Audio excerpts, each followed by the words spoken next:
નમસ્કાર વાલ દર્શક મિત્રો, સ્વાગત છે તમારું આપણી YouTube channel mister viz in point education. તો વાલા દર્શક મિત્રો, આજે આપણે વાત કરવાના છીએ ઇન્ક્રીમેન્ટ વિશે.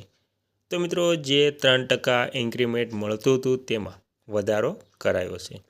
તો મિત્રો, રાજ્ય સરકારનો મોટો નિર્ણય, પેન્શન અને પગાર બાદ ઇન્ક્રીમેન્ટમાં વધારો આજરોજ તારીખથી નવો પરિપત્ર જાહેર. તો મિત્રો, હવે પેન્શનરો અને કર્મચારીઓ માટે ગુજરાત રાજ્ય સરકારનો સૌથી મોટો હિતકારી નિર્ણય લેતા તમામ પેન્શનરો અને સરકારી કર્મચારીઓમાં આનંદનો માહોલ જોવા મળી રહ્યો છે.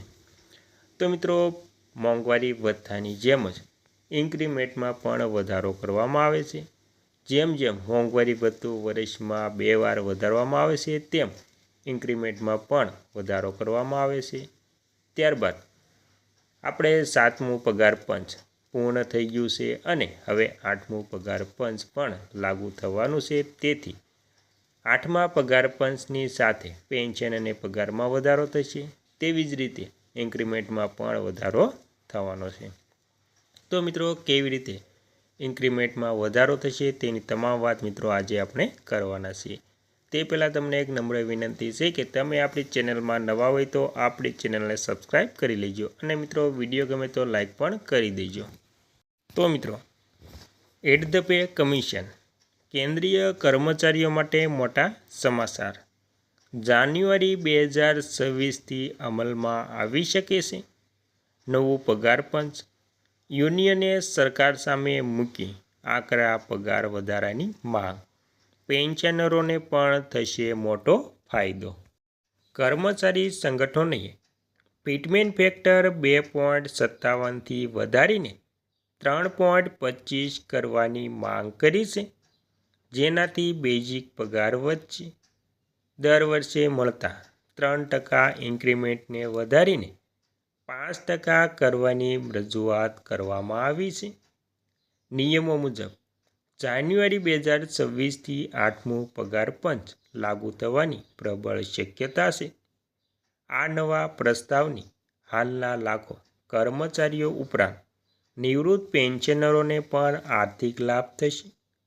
મોંઘવારી અને ફુગાવાને ધ્યાનમાં રાખીને યુનિયને સરકાર સમક્ષ આક્રમક માંગણીઓ મૂકી છે.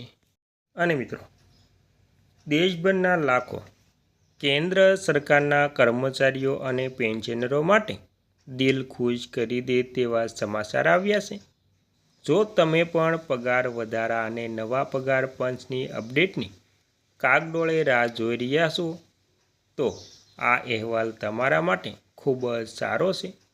કર્મચારી સંગઠનોએ હવે સરકાર પર દબાણ વધાર્યું છે અને એટ ધ પે કમિશન એટલે કે 8મું પગાર પંચ હેઠળ પગારમાં ઐતિહાસિક વધારો કરવાની માંગ કરી છે. અને મિત્રો, ત્યારબાદ મહત્ત્વની વાત કરીએ તો ફિટમેન્ટ ફેક્ટરમાં જમ્બો વધારો 3.25ની માંગ. કર્મચારી યુનિયનો દ્વારા જે પ્રસ્તાવ રજૂ કરવામાં આવ્યો છે તેમાં સૌથી મુખ્ય માંગ ફિટમેન્ટ ફેક્ટરને લઈને છે. હાલમાં 7th પે કમિશન મુજબ ફિટમેન્ટ ફેક્ટર 2.57 છે.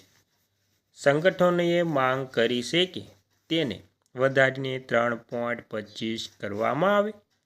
જો કેન્દ્ર સરકાર આ માંગ સ્વીકારે છે તો કર્મચારીઓના મૂળ પગાર એટલે કે બેઝિક સેલરીમાં સીધો અને મોટો ઉછાળો જોવા મળશે, જે મોંઘવારી સામે મોટી રાહત આપશે.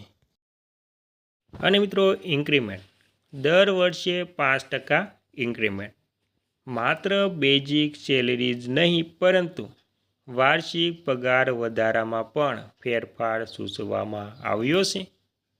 વર્તમાન નિયમો મુજબ કર્મચારીઓને વાર્ષિક 3% ઇન્ક્રીમેન્ટ મળે છે.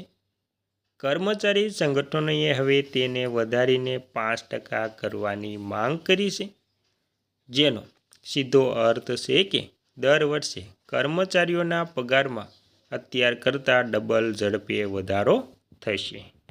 અને ક્યાંથી લાગુ થશે 8મું પગાર પંચ? તો મિત્રો, 8મું પગાર પંચ સરકારી નિયમો અને પરંપરાગત મુજબ ભારતમાં દર વર્ષે નવું પગાર પંચ અમલમાં આવે છે. છેલ્લે 2016માં 7મું પગાર પંચ લાગુ કરવામાં આવ્યું હતું.